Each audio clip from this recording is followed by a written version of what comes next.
Hi ಎಲ್ಲರಿಗೂ ನಮಸ್ಕಾರ. ನಾನು ತುಳಸಿದಾಸ್. ನೀವು ನೋಡ್ತಾ ಇದ್ದೀರಾ ಟೆಕ್ ಇನ್ಸೈಜಿನ್ ಯೂಟ್ಯೂಬ್ ಚಾನಲ್.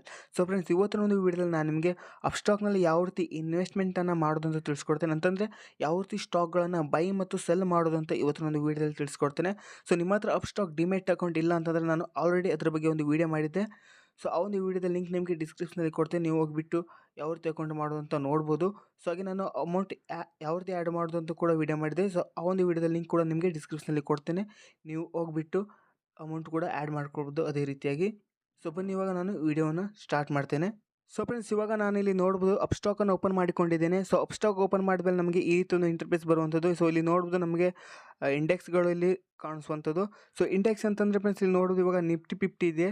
ಸೊ ನಿಫ್ಟಿ 50 ಮೇಲೆ ಕ್ಲಿಕ್ ಮಾಡ್ಕೊಳ್ತೇನೆ. ಸೊ ಇದು ಏನಂತಂದರೆ ಫ್ರೆಂಡ್ಸ್, ಎಲ್ಲ ಒಂದು ಟಾಪ್ 50 ಕಂಪನೀಸ್ ಇರುತ್ತಲ್ಲ, ಸೊ ಅದರ ಒಂದು ಸ್ಟಾಕ್ಗಳನ್ನು ಸೆಲೆಕ್ಟ್ ಮಾಡಿಕೊಂಡು ಒಂದು 50 ಕಂಪ್ನಿ ಆಗುತ್ತೆ. ಸೊ ಅದನ್ನು ಸೇರಿ ನಿಫ್ಟಿ 50 ಅಂತ ಕರಿತೇವೆ. ಸೊ ಅಂತಂದರೆ ಎಲ್ಲ ಒಂದು ಆ್ಯಾವ್ರೇಜ್ ಪಾಯಿಂಟ್ಸ್ ಆಗಿರುತ್ತೆ. ಇಲ್ಲಿ ನೋಡ್ಬೋದು HDFC ಬ್ಯಾಂಕ್ ಇದೆ, ರಿಲಯನ್ಸ್ ಇದೆ. ಸೊ ಇದರೆಲ್ಲ ಒಂದು ಆ್ಯಾವ್ರೇಜ್ ಪಾಯಿಂಟ್ಸ್ ಆಗಿರುತ್ತೆ ನಿಫ್ಟಿ 50. ಸೊ ಅದಕ್ಕೆ ನಾವು ಇಂಡೆಕ್ಸ್ ಅಂತ ಕರಿತೀವಿ. ಹಾಗೆ ಅದರಲ್ಲಿ ನೋಡ್ಬೋದು 13 ಸೆಕ್ಟರ್ಗಳು ಬಂದಿದೆ. 13 ಸೆಕ್ಟರಲ್ಲಿ 50 ಕಂಪ್ನಿಯನ್ನು ಸೆಲೆಕ್ಟ್ ಮಾಡಿದ್ದಾರೆ ಟಾಪ್ 50. ಸೊ ಅದರ ಒಂದು ಆ್ಯಾವ್ರೇಜ್ ಪಾಯಿಂಟ್ಸ್ ಆಗಿರುತ್ತೆ ನಿಫ್ಟಿ 50 ಅಂತಂದರೆ. ಸೊ ಅದಕ್ಕೆ ನಾವು ಇಂಡೆಕ್ಸ್ ಅಂತ ಕರಿತೀವಿ. ಹಾಗೆ ಇಲ್ಲಿ ನೋಡ್ಬೋದು ನಿಫ್ಟಿ ಬ್ಯಾಂಕ್ ಅಂತ ಇದೆ. ಸೊ ನಿಫ್ಟಿ ಬ್ಯಾಂಕಲ್ಲಿ ನೋಡ್ಬೋದು ಇಲ್ಲಿ ಒಂದು ಟಾಪ್ ಬ್ಯಾಂಕ್ಗಳನ್ನು ಸೆಲೆಕ್ಟ್ ಮಾಡಿ ಅದರ ಒಂದು ಆ್ಯಾವ್ರೇಜ್ ಪಾಯಿಂಟ್ಸನ್ನು ಆಗಿಬಿಟ್ಟು ಅದಕ್ಕೆ ನಾವು ಇಂಡೆಕ್ಸ್ ಅಂತ ಕರಿತೀವಿ. ಸೊ ಹಾಗೆ ನೀವು ನೋಡೋದು ನಿಫ್ಟಿ ಬ್ಯಾಂಕ್ ಇದೆ, ಹಾಗೆ ಸೆನ್ಸೆಕ್ಸ್ ಇದೆ, ಫಿನ್ ನಿಫ್ಟಿ ಇದೆ, ಬ್ಯಾಂಕ್ ಎಕ್ಸ್ ಇದೆ. ಸೊ ಈ ರೀತಿ ಇದಕ್ಕೆ ನಾವು ಇಂಡೆಕ್ಸ್ ಅಂತ ಕರಿತೀವಿ. ಅಂತಂದರೆ ಇದು ಒಂದು ಪರ್ಟಿಕ್ಯುಲರ್ ಸ್ಟಾಕ್ನ ಒಂದು ಆ್ಯಾವ್ರೇಜ್ ಪಾಯಿಂಟ್ಸ್ ಆಗಿರುತ್ತೆ. ಸೊ ಹಾಗೆ ನೋಡೋದು ನಮಗಿಲ್ಲಿ ಕೆಳಗಡೆ ಬಂದರೆ ನಮಗಿಲ್ಲಿ ಒಂದಿಷ್ಟು ಸ್ಟಾಕ್ಗಳು ನಮಗಿಲ್ಲಿ ನೋಡುವಂಥದ್ದು. ಸೊ ಹಾಗೆ ಅದರ ಕೆಳಗಡೆ ಬಂದರೆ ಇಲ್ಲಿ ರಿಲೇಟೆಡ್ ನ್ಯೂಸ್ ಅಂತ ಇದೆ. ಅಂದರೆ ನ್ಯೂಸ್ ಏನಾದರೂ ಇದ್ದರೆ ನಮಗಿಲ್ಲಿ ನೋಡ್ಬೋದು ನ್ಯೂಸ್ ಇರುತ್ತೆ ಒಂದು ಸ್ಟಾಕ್ನ ಬಗ್ಗೆ ಅಥವಾ ಯಾವುದೊಂದು ಇಂಡೆಕ್ಸ್ ನೋಡ್ಬೋದು ಸ್ಟಾಕ್ ಮಾರ್ಕೆಟ್ ಬಗ್ಗೆ ನಮಗಿಲ್ಲಿ ನ್ಯೂಸ್ ಕಾಣುವಂಥದ್ದು. ಸೊ ಹಾಗೆ ನಾವು ನೋಡ್ಬೋದು 3 ಡಾಟ್ ಮೇಲೆ ಕ್ಲಿಕ್ ಮಾಡಿಕೊಂಡ್ರೆ ಇಲ್ಲಿ ನಾವು ಸಾರ್ಟ್ ಬೈ ಲೀಸ್ಟ್ ಆಗಿ ನಾವು ಸ್ಟಾಕ್ಗಳನ್ನು ಸೆಲೆಕ್ಟ್ ಮಾಡ್ಕೊಳ್ಬೋದು. ಸೊ ಹಾಗೆ ನಾವು ಪ್ಲಸ್ ಐಕಾನ್ ಮೇಲೆ ಕ್ಲಿಕ್ ಮಾಡಿಕೊಂಡ್ರೆ ನಾವು ಸ್ಟಾಕ್ಗಳನ್ನು ಇಲ್ಲಿ ಬಂದು ಸರ್ಚ್ ಕೂಡ ಮಾಡ್ಬೋದು. ಸೊ ಹಾಗೆ ನೋಡ್ಬೋದು ಇವಾಗ ನಾನಿಲ್ಲಿ ಸರ್ಚ್ ಮಾಡ್ತೇನೆ. ಸೊ ನಾನು ಇಲ್ಲಿ IDFC ಅನ್ನೋ ಒಂದು ಸ್ಟಾಕನ್ನು IDFC ಬ್ಯಾಂಕ್ನ ಸ್ಟಾಕ್ನ ಇಲ್ಲಿ ಕ್ಲಿಕ್ ಮಾಡ್ಕೊಳ್ತೇನೆ. ಸೊ ಕ್ಲಿಕ್ ಮಾಡಿಬಿಟ್ಟು ಇಲ್ಲಿ ನೋಡ್ಬೋದು ಫ್ರೆಂಡ್ಸ್, ಇವಾಗ ನಮಗೆ ಈ ರೀತಿ ಒಂದು ಇಂಟರ್ಫೇಸ್ ಬರುವಂಥದ್ದು. ಕ್ಲಿಕ್ ಮಾಡಿಕೊಂಡ ತಕ್ಷಣ ಇಲ್ಲಿ ನೋಡ್ಬೋದು ಮೇಲ್ಗಡೆ NSE ಎಕ್ಸ್ಚೇಂಜ್ ಮತ್ತು BSE ಎಕ್ಸ್ಚೇಂಜ್ ಇದೆ. ಸೊ ಅದರಲ್ಲಿ ನೋಡ್ಬೋದು NSE ಎಕ್ಸ್ಚೇಂಜಲ್ಲಿ ಯಾವ ರೀತಿ ಮಾರ್ಕೆಟ್ ಡೆಪ್ತ್ ಇದೆ. ಸೊ ನೀವು ಅದರಲ್ಲೂ ಕೂಡ ಬೈ ಮಾಡ್ಬೋದು. NSEಯಲ್ಲಿ ಕೂಡ ಎಕ್ಸ್ಚೇಂಜಲ್ಲಿ ಬೈ ಮಾಡ್ಬೋದು, BSEಯಲ್ಲಿ ಕೂಡ ಬೈ ಮಾಡ್ಬೋದು. ಸೊ ಹಾಗೆ ಸಮ್ಮರಿಗೆ ಬಂದರೆ ನೋಡ್ಬೋದು ಮಾರ್ಕೆಟ್ ಡೆಪ್ತ್ ಇದೆ. ಹಾಗೆ ಇಲ್ಲಿ ಚಾರ್ಟ್ಸ್ಗೆ ಬಂದರೆ ಇಲ್ಲಿ ನೋಡ್ಬೋದು ಚಾರ್ಟ್. ಸೊ ಹಾಗೆ ಇದು ಆಪ್ಷನ್ ಚೈನ್ ಇರುತ್ತೆ. ಸೊ ಆಪ್ಷನ್ ಚೈನ್ ಅಂತ ನಿಮಗೆ ಆಪ್ಷನ್ ಚೈನ್ಗಳು ಇಲ್ಲದೆ ಇರ್ಬೋದು, ಯಾಕಂತಂದರೆ ನಾನು FNOನ ಆ್ಯಕ್ಟಿವೇಟ್ ಮಾಡ್ಕೊಂಡಿದ್ದೇನೆ. ಸೊ ಅದರಿಂದ ನನಗಿಲ್ಲಿ ತೋರಿಸ್ತಿದೆ. ಸೊ ಇಲ್ಲಿ ನೋಡ್ಬೋದು ಚಾರ್ಟ್ಸ್ ಬಂದಿದೆ. ಚಾರ್ಟಲ್ಲಿ ಕೂಡ ನಾವು ಅನಾಲಿಸಿಸ್ ಮಾಡ್ಬೋದು. ಸೊ ಚಾರ್ಟ್ ಇರೋದು ಅನಾಲಿಸಿಸ್ ಮಾಡಲಿಕ್ಕೆ ನೋಡ್ಬೋದು ಯಾವ ರೀತಿ ಈ ಒಂದು ಸ್ಟಾಕ್ ಪರ್ಫಾರ್ಮೆನ್ಸ್ ನೋಡ್ಬೋದು ನೀವು. ಸೊ ಹಾಗೆ ನೋಡ್ಬೋದು ನ್ಯೂಸ್ ಕೂಡ ಇದೆ, ಹಾಗೆ ಫಂಡಮೆಂಟಲ್ ಅನಾಲಿಸಿಸ್ ಕೂಡ ಮಾಡ್ಬೋದು. ಸೊ ಅದು ಇಲ್ಲಿ ಇದೆ ನೋಡ್ಬೋದು ಫಂಡಮೆಂಟಲ್ಸ್. ಸೊ ಹಾಗೆ ಈ ಒಂದು ಸ್ಟಾಕ್ ಬಗ್ಗೆ ನ್ಯೂಸ್ ಕೂಡ ಇಲ್ಲಿ ಇರುತ್ತೆ. ಸೊ ಹಾಗೆ ಸಮ್ಮರಿಗೆ ಬಂದರೆ ಇಲ್ಲಿ ನೋಡ್ಬೋದು ಮಾರ್ಕೆಟ್ ಡೆಪ್ತ್ ಅಂತಿದೆ. ಸೊ ಮಾರ್ಕೆಟ್ ಡೆಪ್ತ್ ತುಂಬಾ ಇಂಪಾರ್ಟೆಂಟ್ ಆಗಿರುತ್ತೆ. ಯಾಕಂತಂದರೆ ಇಲ್ಲಿ ನೋಡ್ಬೋದು ಬಿಡ್ ಮತ್ತು ಆಸ್ಕ್ ಇದೆ. ಸೊ ಬಿಡ್ ಅಂತಂದರೆ ಲಿಮಿಟ್ ಬೈ, ಹಾಗೆ ಆಸ್ಕ್ ಅಂತಂದರೆ ಲಿಮಿಟ್ ಸೆಲ್. ಅಂತಂದರೆ ಇವಾಗ ನಾವೇನಾದರೂ ಬೈ ಮಾಡಬೇಕಂತಂದರೆ ನಮಗೆ ಲಿಮಿಟ್ ಸೆಲ್ಲರ್ಸ್ ಬೇಕಾಗಿರುತ್ತಲ್ಲ. ಸೊ ಆದರೆ ನಮಗಿಲ್ಲಿ ಆಸ್ಕ್ ಕಡೆ ನೋಡ್ಬೋದು ಲಿಮಿಟ್ ಸೆಲ್ಲರ್ಸ್ ಇಲ್ಲಿ ಇದ್ದಾರೆ. ಅದರಿಂದ ನಾವು ಈಸಿಯಾಗಿ ಈ ಒಂದು ಸ್ಟಾಕನ್ನು ಬೈ ಮಾಡ್ಬೋದು. ಸೊ ಬೈ ಮಾಡಿಕೊಂಡ ತಕ್ಷಣ ನಮಗಿಲ್ಲಿ ಸಿಗುವಂಥದ್ದು.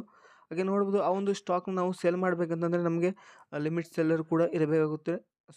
ಲಿಮಿಟ್ ಬೈಯರ್ ಕೂಡ ಇರಬೇಕಾಗುತ್ತೆ. ಇವಾಗ ನಾವು ಒಂದು ಸ್ಟಾಕನ್ನು ನಾವು ಇವಾಗ ಸೆಲ್ ಮಾಡ್ತೇವೆ ಅಂತ ತಿಳ್ಕೊಳ್ಳೋಣ. ಸೊ ಇವಾಗ ನಾವು ಸೆಲ್ ಮಾಡಿದ ತಕ್ಷಣ ನಮಗೆ ಬೈ ಆಗಬೇಕಂದ್ರೆ ಸೆಲ್ ಮಾಡ್ತೀವಲ್ಲ, ಸೊ ಅದನ್ನು ಬೈ ಮಾಡ್ಕೊಳ್ಳೋಕೆ ಇರಬೇಕಾಗುತ್ತೆ. ಅಂತಂದರೆ ಬೈ ಮಾಡೋರು ಲಿಮಿಟ್ ಬೈಯರ್ ಆಗಿರಬೇಕಾಗುತ್ತೆ. ಅದಕ್ಕೆ ಪ್ಯಾಸಿವ್ ಬೈಯರ್ ಅಂತಲೂ ಕೂಡ ಕರಿತೀವಿ, ಅಥವಾ ಬಿಡ್ ಅಂತಲೂ ಕೂಡ ಕರಿತೀವಿ. ಸೊ ಬಿಡ್ಡಲ್ಲಿ ಕೂಡ ನೋಡ್ಬೋದು ಇದನ್ನು ಬೈ ಮಾಡ್ಕೊಳ್ಳೋರು ಇದ್ದಾರೆ. ಸೊ ಅದರಿಂದ ಇದು ತಕ್ಷಣವೇ ಸೆಲ್ ಆಗುವಂಥದ್ದು.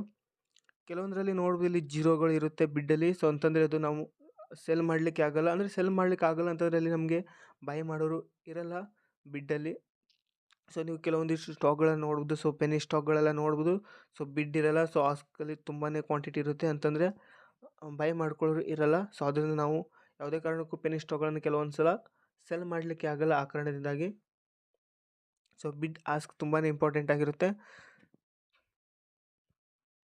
ಸೊ ಅದ್ರ ಬಗ್ಗೆ ನಾನು ಸಪ್ರೇಟಾಗಿ ವೀಡಿಯೋ ಮಾಡಿದೆ. ಸೊ ಆ ಒಂದು ವೀಡಿಯೋದ ಲಿಂಕ್ ಕೂಡ ನಿಮಗೆ ಡಿಸ್ಕ್ರಿಪ್ಷನಲ್ಲಿ ಕೊಡ್ತೇನೆ, ನೀವು ಹೋಗಿ ನೋಡ್ಬೋದು. ಸೊ ಹಾಗೆ ನೋಡೋದು ಟುಡೇ ಮಾರ್ಕೆಟ್ಸ್ ಓಪನ್ ಎಷ್ಟೊತ್ತಿಗಾಯಿತು ಮತ್ತು ಪ್ರೀವಿಯಸ್ ಅಂದರೆ ಇಂದಿನ ಕ್ಲೋಸ್ ಎಷ್ಟರಲ್ಲಿ ಮಾಡಿತ್ತು. ಸೊ ಇವಾಗ ವ್ಯಾಲ್ಯೂಮ್ ಕೂಡ ನೋಡ್ಬೋದು. ಸೊ ಹಾಗೆ ಇದ್ರ ಬಗ್ಗೆ ಒಂದಿಷ್ಟು ಡೀಟೇಲ್ಸ್ ಎಲ್ಲ ಇದೆ, ನೀವು ನೋಡ್ಕೊಳ್ಬೋದು. ಸೊ ಪ್ರಮೋಟರ್ಸ್ ಎಷ್ಟು ಜನ ಇದ್ದಾರೆ ಹಾಗೆ ನೋಡ್ಬೋದು. ಸೊ ಇವಾಗ ನಮಗೆ ನೋಡ್ಬೋದು ಇಲ್ಲಿ ಬೈ ಅಂತಿದೆ. ಸೊ ಇವಾಗ ನಾನು ಇದನ್ನು ಬೈ ಮಾಡ್ತೇನೆ. ಸೊ ನೋಡ್ಬೋದು ಇಲ್ಲಿ ಬೈ ಆಗಿದೆ. ಸೊ ಹಾಗೆ ಫ್ರೆಂಡ್ಸ್ ನಮಗೆ ಇಲ್ಲಿ 2 ಎಕ್ಸ್ಚೇಂಜ್ ಕಾಣ್ತಾ ಇದೆ ನೋಡ್ಬೋದು, NSE ಮತ್ತು BSE. ಸೊ ನೀವು ಯಾವುದ್ರಲ್ಲಿ ಬೇಕಾದರೂ ಇದನ್ನು ಬೈ ಮಾಡ್ಬೋದು, ಯಾವ ಎಕ್ಸ್ಚೇಂಜಲ್ಲಿ ಬೇಕಾದರೂ ಬೈ ಮಾಡ್ಬೋದು. ಸೊ ಹಾಗೆ ಇಲ್ಲಿ ನೋಡ್ಬೋದು ರೆಗ್ಯುಲರ್ ಅಂತಿದೆ. ರೆಗ್ಯುಲರ್ ಅಂತಂದರೆ ಇದು ನಾರ್ಮಲ್. ಸೊ ಇವಾಗ ನಾವು ಇನ್ವೆಸ್ಟ್ ಮಾಡ್ತೀವಲ್ಲ, ಸೊ ಇದನ್ನು ಇನ್ವೆಸ್ಟ್ಮೆಂಟ್ ಮಾಡೋದು ಅಂದರೆ ನಾವು ಲಾಂಗ್ ಟರ್ಮ್ಗೆ ಇದನ್ನು ಹೂಡಿಕೆ ಮಾಡ್ತಿದ್ದೀವಲ್ಲ, ಸೊ ಆ ಕಾರಣದಿಂದಾಗಿ ನಾವು ರೆಗ್ಯುಲರಲ್ಲಿ ಬೈ ಮಾಡೋಣ. ಸೊ GTT ಅಂತಂದರೆ ನೋಡ್ಬೋದು ಇದು ಒಂದು ಮ್ಯಾನ್ಯುಯಲ್ ಆಗಿ ಸೆಟ್ ಮಾಡುವಂಥದ್ದು. ಇವಾಗ ನೀವು ನಿಮಗೆ ಸ್ಟಾಕ್ ಮಾರ್ಕೆಟಲ್ಲಿ ಟೈಮ್ ಸಿಕ್ಕಲ್ಲ, ಸೊ ನೀವು ಬೇರೆ ಕೆಲಸದಲ್ಲಿ ಇರ್ತೀರ ಅಂತಂದರೆ ನೀವು ಇಲ್ಲಿ ಆಟೋಮೆಟಿಕ್ಕಾಗಿ ಸೆಲೆಕ್ಟ್ ಮಾಡುವಂಥದ್ದು. ಸೊ ಸ್ಟಾಪ್ ಲಾಸ್ ಹಾಕುವಂಥ ಟಾರ್ಗೆಟ್ ಹಾಕುವಂಥದ್ದು. ಅಂದರೆ ನಿಮಗೆ ಟೈಮ್ ಸಿಕ್ಕಿಲ್ಲ ಅಂತಂದರೆ ನೀವು ಇದನ್ನು ಯೂಸ್ ಮಾಡ್ಕೊಳ್ಬೋದು. ಸೊ ನೋಡ್ಬೋದು ನಾವು ಇಲ್ಲಿ ರ್ಯಾಂಡಮ್ ಆಗಿ ಇಲ್ಲಿ ಬರ್ಕೊಳ್ಬೋದು ಮ್ಯಾನ್ಯುಯಲ್ ಆಗಿ ಇಲ್ಲಿ ನಾವು ಬರ್ಕೊಳ್ಬೋದು. ಸೊ ತದನಂತರದ್ದು ಯಾವಾಗ ಮಾರ್ಕೆಟ್ ಪ್ರೈಸ್ ಬರುತ್ತೆ ಸೊ ಅವಾಗ ಅದು ಎಕ್ಸಿಕ್ಯೂಟ್ ಆಗುವಂಥದ್ದು. ಸೊ ಇಲ್ಲೂ ಕೂಡ ಇರುತ್ತೆ ಫ್ರೆಂಡ್ಸ್ ನೋಡ್ಬೋದು. ಇವಾಗ ನಾನು ರೆಗ್ಯುಲರ್ ಆಗಿ ಹೇಳ್ತೇನೆ. ಇವಾಗ ಇಲ್ಲಿ ಕ್ವಾಂಟಿಟಿ ಅಂತಿದೆ, ಅಂದರೆ ನಿಮಗೆ ಎಷ್ಟು ಶೇರ್ಸ್ಗಳು ಬೇಕು ಅಂತ ನೀವು ಇಲ್ಲಿ ಬರ್ಕೊಳ್ಬೋದು. ಸೊ ನನಗೆ 1 ಬೇಕು, ಸೊ ಅದರಿಂದ ನಾನು 1 ಅಂತ ಸೆಲೆಕ್ಟ್ ಮಾಡ್ಕೊಳ್ತೇನೆ. ಸೊ ನೋಡ್ಬೋದು ಇವಾಗ ಇಲ್ಲಿ ಆರ್ಡರ್ ಟೈಪ್ ಅಂತ ಇದೆ. ಆರ್ಡರ್ ಟೈಪ್ ಅಂತಂದರೆ ಇವಾಗ ಮಾರ್ಕೆಟ್ ಅಂತಂದರೆ ಇಲ್ಲಿ ನೋಡೋದು ಮಾರ್ಕೆಟಲ್ಲಿ ಏನು ಪ್ರೈಸ್ ಓಡ್ತಾಯಿದೆ ಸೊ ಆ ಪ್ರೈಸ್ಗೆ ಬೈ ಮಾಡೋದಕ್ಕೆ ನಾವು ಮಾರ್ಕೆಟ್ ಪ್ರೈಸ್ ಅಂತ ಅಂತೀವಿ, ಮಾರ್ಕೆಟ್ ಅಂತ ಕರಿತೀವಿ. ಸೊ ಮಾರ್ಕೆಟ್ ಆರ್ಡರ್ ಅಂತ ಕರಿತೀವಿ. ಹಾಗೆ ಲಿಮಿಟ್ ಅಂತಂದರೆ ಇವಾಗ ಇಲ್ಲಿ ನೋಡ್ಬೋದು ಇವಾಗ 83.15 ಇದೆ. ಸೊ ಇವಾಗ ನನಗೆ ಈ ಒಂದು ಪ್ರೈಸ್ 80ಕ್ಕೆ ಬೇಕು ಅಂತಂದರೆ ನಾನು ಇದನ್ನು ಚೀಪಲ್ಲಿ ಬೈ ಮಾಡಲಿಕ್ಕೆ ಇಷ್ಟಪಡ್ತೇನೆ. ಸೊ ಅದರಿಂದ ನಾನು 80ಕ್ಕೆ ಬರ್ಕೊಳ್ತೇನೆ. ಸೊ ಯಾವಾಗ ಈ ಒಂದು ಪ್ರೈಸ್ 80ಕ್ಕೆ ಬರುತ್ತೆ ಆವಾಗ ಆರ್ಡರ್ ಎಕ್ಸಿಕ್ಯೂಟ್ ಆಗುವಂಥದ್ದು. ಸೊ ನಾನು ಲಿಮಿಟ್ ಬೈಯರ್ ಹಾಕಿರ್ತೇನೆ. ಸೊ ನನಗೆ 80ಕ್ಕೆ ಬಂದಾಗ ನನಗೆ ಸೆಲ್ ಮಾಡೋರು ಬೇಕಾಗಿರುತ್ತಾರೆ. ಸೊ ಅದರಿಂದ ಇದು ಆರ್ಡರ್ ಎಕ್ಸಿಕ್ಯೂಟ್ ಆಗುತ್ತೆ 80ಕ್ಕೆ ಬಂದಾಗ. ಈ ಒಂದು ಪ್ರೈಸ್ ಇವಾಗ 83.20 ಇದೆ. ಸೊ ಇದು ಬರೋ ಥರ ಕಾಣ್ತಿಲ್ಲ. ಸೊ ನೀವು ಈ ರೀತಿಯಾಗಿ ಮಾಡ್ಕೊಳ್ಬೋದು ಫ್ರೆಂಡ್ಸ್, ಲಿಮಿಟ್ ಬೈ ಮಾಡ್ಕೊಳ್ಬೋದು. ಸೊ ನೀವು 81 ಅಂತ ಬರ್ಕೊಳ್ಬೋದು. ಸೊ 81ಕ್ಕೆ ಬಂದಾಗ ಈ ಒಂದು ಆರ್ಡರ್ ಎಕ್ಸಿಕ್ಯೂಟ್ ಆಗುವಂಥದ್ದು. ಸೊ SL ಲಿಮಿಟ್ ಅಂತಂದ್ರೂ ಕೂಡ ಅದೇ ಫ್ರೆಂಡ್ಸ್. ಇವಾಗ ನೋಡ್ಬೋದು ಇಲ್ಲಿ SL ಲಿಮಿಟ್ ಅಂತಂದರೆ ಸೊ ಇದು ನಾವು ಇವಾಗ 81 ಹಾಕೊಂಡವಲ್ಲ, ಸೊ ಇವಾಗ ನಾವು ಇಲ್ಲಿ ಟಾರ್ಗೆಟ್ ಮಾಡ್ತೇವೆ ನೋಡ್ಬೋದು 82 ಅಂತ ಬರ್ಕೊಳ್ತೇವೆ. ಸೊ ಇವಾಗ 80 ಅಂತ ಬರ್ಕೊಳ್ತೇವೆ. ಸೊ 80ಕ್ಕೆ ಬಂದಾಗ ಇದು ಆರ್ಡರ್ ಎಕ್ಸಿಕ್ಯೂಟ್ ಆಗುವಂಥದ್ದು. ಅಂದರೆ ಇಲ್ಲಿ ಎಕ್ಸಿಕ್ಯೂಟ್ ಆಗಿಲ್ಲ ಅಂತಂದರೆ ಇಲ್ಲಿ ಆಗುತ್ತೆ 80ಕ್ಕೆ. ಸೊ ಇವಾಗ ನಮಗೆ ಇವೆರಡೇ ಸಾಕಾಗುತ್ತೆ ಫ್ರೆಂಡ್ಸ್. ನೀವೇನಾದರೂ ಇನ್ವೆಸ್ಟ್ಮೆಂಟ್ ಮಾಡ್ತೀರಾ ಅಂತಂದರೆ ಸೊ ಮಾರ್ಕೆಟ್ ಆರ್ಡರ್ ಮತ್ತು ಲಿಮಿಟ್ ಆರ್ಡರ್. ಸೊ ಇವಾಗ ನಾನು ಇಲ್ಲಿ ನೋಡ್ಬೋದು ನಿಮಗೆ ಪ್ರಾಡಕ್ಟ್ ಅಂತ ಇದೆ, ಡೆಲಿವರಿ ಮತ್ತು ಇಂಟ್ರಾಡೇ ಅಂತಿದೆ. ಸೊ ಡೆಲಿವರಿ ಅಂತಂದರೆ ನೀವು ಈ ಒಂದು ಸ್ಟಾಕನ್ನು ಎಷ್ಟು ದಿನ ಬೇಕಾದರೂ ಹೋಲ್ಡ್ ಮಾಡಿ ಇಟ್ಕೊಳ್ಬೋದು, ಎಷ್ಟು ವರ್ಷ ಆದರೂ ಹೋಲ್ಡ್ ಮಾಡಿ ಇಟ್ಕೊಳ್ಬೋದು. ಸೊ ಹಾಗೇನೆಲ್ಲ ಡೆಲಿವರಿ ಅಂತ ನೀವು ಸೆಲೆಕ್ಟ್ ಮಾಡಿದರೆ. ಸೊ ಇಂಟ್ರಾಡೇ ಅಂತಂದರೆ ಸೇಮ್ ಡೇಗೆ ಬೈ ಮಾಡಿ ಸೇಮ್ ಡೇಗೆ ಸೆಲ್ ಮಾಡುವಂಥದ್ದು. ಸೊ ಅಥವಾ ಸೇಮ್ ಡೇನೇ ಸೆಲ್ ಮಾಡಿ ಸೇಮ್ ಡೇಗೆ ಬೈ ಮಾಡ್ಕೊಳ್ಳೋದಕ್ಕೆ ಇಂಟ್ರಾಡೇ ಅಂತ ಕರಿತೀವಿ. ಅಂತಾರೆ ಇದಕ್ಕೆ ಟ್ರೇಡಿಂಗ್ ಅಂತಲೂ ಕೂಡ ಕರಿತೀವಿ, ಇಂಟ್ರಾಡೇ ಟ್ರೇಡಿಂಗ್. ಸೊ ಅಂದರೆ ಸ್ಟಾಕ್ ಟ್ರೇಡಿಂಗ್ ಅಂತಲೂ ಕೂಡ ಕರಿತೀವಿ. ಸೊ ನೋಡ್ಬೋದು ಇವಾಗ ನಾನಿಲ್ಲಿ ಡೆಲಿವರಿಯಲ್ಲಿ ನಿಮಗೆ ಬೈ ಮಾಡಿ ತೋರಿಸ್ತೀನಿ. ಸೊ ನಾನು ಒಂದು ಕ್ವಾಂಟಿಟಿಯನ್ನು ಸೆಲೆಕ್ಟ್ ಮಾಡ್ಕೊಂಡಿದ್ದೇನೆ. ಸೊ ಒಂದು ಕ್ವಾಂಟಿಟಿ ಅಂತಂದರೆ ಇವಾಗ ನಾನು ಒಂದು ಶೇರನ್ನು ಬೈ ಮಾಡಲಿಕ್ಕೆ ಇಷ್ಟಪಡ್ತೇನೆ. ಯಾವುದು ಅಂತಂದರೆ IDFC ಫಸ್ಟ್ ಬ್ಯಾಂಕ್. ಸೊ ಇವಾಗ ನಾನಿಲ್ಲಿ ರಿವ್ಯೂ ಬೈ ಆರ್ಡರ್ ಅಂತ ಇದೆ. ಸೊ ಅದ್ರ ಮೇಲೆ ಕ್ಲಿಕ್ ಮಾಡ್ಕೊಳ್ತೇನೆ. ಸೊ ನೋಡ್ಬೋದು ನಮಗೆ ಇಲ್ಲಿ ಸಮ್ಮರಿ ಕೂಡ ಕಾಣಿಸ್ತಿದೆ. ಸೊ ಒಂದು ಕ್ವಾಂಟಿಟಿ ಸೊ ನೋಡ್ಬೋದು, ಅದರ ವ್ಯಾಲ್ಯೂ ನೋಡ್ಬೋದು 83.01. ಸೊ ಹಾಗೆ ಚಾರ್ಜ್ ನೋಡ್ಬೋದು 8.46. ಸೊ ಇವಾಗ ಸಬ್ಮಿಟ್ ಆರ್ಡರ್ ಅಂತಿದೆ, ಅದ್ರ ಮೇಲೆ ಕ್ಲಿಕ್ ಮಾಡ್ಕೊಳ್ತೇನೆ. ಸೊ ನೋಡ್ಬೋದು ಆರ್ಡರ್ ಎಕ್ಸಿಕ್ಯೂಟ್ ಆಗಿದೆ. ಸೊ ಇವಾಗ ನೀವು ಇಲ್ಲಿ ಪೋರ್ಟ್ಫೋಲಿಯೋಗೆ ಬರ್ಬೋದು ನೋಡ್ಬೋದು ಫ್ರೆಂಡ್ಸ್. ಸೊ ಪೋರ್ಟ್ಫೋಲಿಯೋಗೆ ಬಂದುಬಿಟ್ಟು ಇಲ್ಲಿ ನೋಡ್ಬೋದು ಪೊಸಿಷನಲ್ಲಿ ಇರುತ್ತೆ. ಸೊ ಪೊಸಿಷನಲ್ಲಿ ಯಾಕೆ ಇರುತ್ತೆ ಅಂತಂದರೆ ಫ್ರೆಂಡ್ಸ್, ಇವಾಗ ನಾವು ಇದನ್ನು ಒಂದಿನ ಹೋಲ್ಡ್ ಮಾಡಿ ಇಟ್ಕೊಳ್ತೀವಿ. ಇವಾಗ ಒಂದೇ ದಿನ ಆಗಿದೆ ಬೈ ಮಾಡಿ, ಅದಕ್ಕೆ ಇದು ಪೊಸಿಷನಲ್ಲಿರುತ್ತೆ. ಸೊ ಇದು ಮಾರನೇ ದಿನ ಹೋಲ್ಡಿಂಗಲ್ಲಿ ಬರುತ್ತೆ. ಸೊ ಇಲ್ಲಿ ನೋಡ್ಬೋದು ನಮಗೆ T1 ಪೆಂಡಿಂಗ್ ಅಂತಿದೆ. ಸೊ T1 ಪೆಂಡಿಂಗ್ ಅಂತಂದರೆ ಇದನ್ನು ನಾನು ನಿನ್ನೆ ಬೈ ಮಾಡಿದೆ. ಸೊ ಅದರಿಂದ ಇದು ಬೈ ಮಾಡಿಬಿಟ್ಟು 2 ದಿನ ಆಗಬೇಕಾಗುತ್ತೆ. ನೀವು ಆ್ಯಕ್ಚುಲಿ ಹೋಲ್ಡಿಂಗಲ್ಲಿ ಬರಬೇಕಂತಂದರೆ. ಸೊ ಹೋಲ್ಡಿಂಗಲ್ಲಿ ಬರಬೇಕಂತಂದರೆ ಫ್ರೆಂಡ್ಸ್ ಇವಾಗ ನಮಗೆ ಇದು 2 ದಿನ ಆಗಿರಬೇಕಾಗುತ್ತೆ ಒಂದು ಸ್ಟಾಕನ್ನು ಬೈ ಮಾಡಿ ಅಪ್ ಸ್ಟಾಕ್ನಲ್ಲಿ. ಸೊ ಅವಾಗ ಇದು T1 ಪೆಂಡಿಂಗ್ ಹೋಗಿರುತ್ತೆ, ಆ್ಯಕ್ಚುಲಾಗಿ ಹೋಲ್ಡಿಂಗಲ್ಲಿ ಬರುತ್ತೆ. ಸೊ ಅಂತಂದರೆ ನೀವು ಒಂದು ಇನ್ವೆಸ್ಟ್ಮೆಂಟ್ ಪೋರ್ಟ್ಫೋಲಿಯೋನ ನೋಡ್ಬೋದು 2 ದಿನ ಆದಮೇಲೆ ಒಂದು ಸ್ಟಾಕನ್ನು ಬೈ ಮಾಡಿದ ನಂತರ. ಸೊ ಇವಾಗ ಅದು T1 ಪೆಂಡಿಂಗಲ್ಲಿದೆ.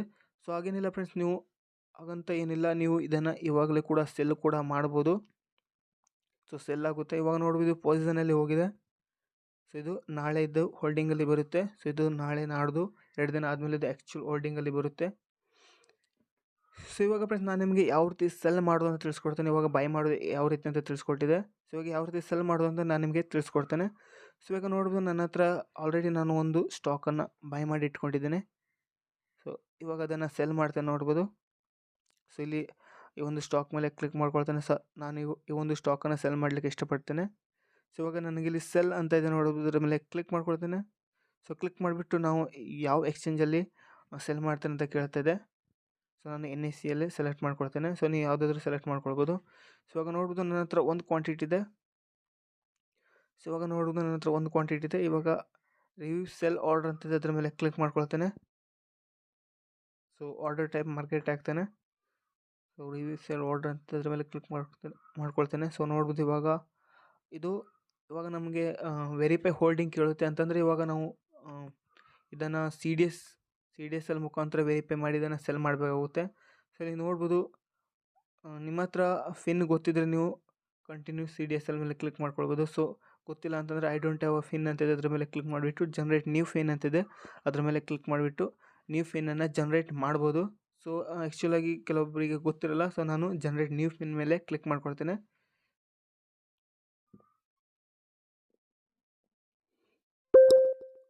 ಸೊ ನೋಡ್ಬೋದು ಇವಾಗ ಬಂದಿದೆ ನನಗೆ CDSL ಫಿನ್. ಸೊ ಪಿನ್ ಕೂಡ ಬಂದಿದೆ. ಸೊ ಇವಾಗ ನಾನು ಕಂಟಿನ್ಯೂ ಟು CDSL ಮೇಲೆ ಕ್ಲಿಕ್ ಮಾಡ್ಕೊಳ್ತೇನೆ. ಸೊ ಇವಾಗಲ್ಲಿ ಪಿನ್ನನ್ನು ಹಾಕ್ತೇನೆ. ವೆರಿಫೈ ಮೇಲೆ ಕ್ಲಿಕ್ ಮಾಡ್ಕೊಳ್ತೇನೆ. ಸೊ ಇವಾಗ OTP ಬರುತ್ತೆ ನನ್ನ ಮೊಬೈಲ್ಗೆ. ಸೊ ಒಂದು OTP ಕೂಡ ನಾನು ಇಲ್ಲಿ ಎಂಟರ್ ಮಾಡ್ತೇನೆ.